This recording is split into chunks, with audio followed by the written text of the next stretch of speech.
So by now, 30 days in, today's a month, behind the scenes, Trump and people in his administration, they know that they made a grievous error in sending people to that prison in El Salvador, like Kilmar, Abrego Garcia, and Andre, the gay hairdresser, and the young man who had the autism awareness tattoo. They admitted it multiple times in multiple pleadings and in a hearing that Abrego Garcia was a mistake. It was an oversight in sending him to that prison. But there are two people who absolutely cannot have him released and brought back to the United States. And those two people are Donald Trump and President Bukele of El Salvador, who is a dictator. As far as President Bukele goes, no one has ever been released from that prison alive. Not one person. Nobody. Mr. Abrego Garcia would be the first.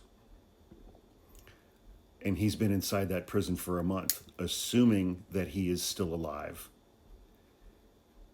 If he were to be released and returned to the United States, he would be able to tell the world about his experience inside that prison. And President Bukele cannot let that happen. Donald Trump personally will never admit that he's wrong, even though the DOJ has already admitted that they were wrong. ICE admitted that they were wrong. Trump will never do that. And that's why he and everybody in his administration are now doubling down that Mr. Abrego Garcia is an adjudicated member of MS-13, which is a lie. In 2019, he was granted special protections and legal status by a federal judge to stay here in the United States because of the threat that he faced from MS-13 in El Salvador. And that same federal judge included in his order specific protection for Mr. Abrego Garcia from being deported specifically to El Salvador because of that threat. And now he is inside a prison that is full of MS-13 members.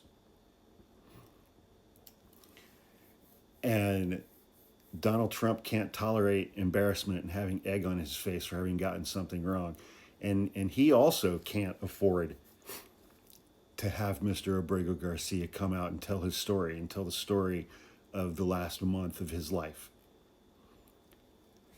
And, because the evil liberal news media would have Mr. Abrego Garcia on screen being interviewed around the clock for days and days and days on end if he ever comes back here. So the very two men who could do something about this absolutely cannot have him be released, ever, and cannot have him ever return to the United States, even though Trump's own administration has admitted that this was a mistake. And this guy is married.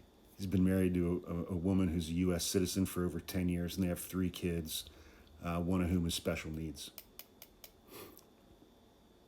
Donald Trump has taken that family's husband and father away for nothing. Devastation for the family. And Mr. Abrego Garcia has spent the last month inside one of the worst prisons in the Western Hemisphere, full of the very people that a federal judge gave him protection against in 2019.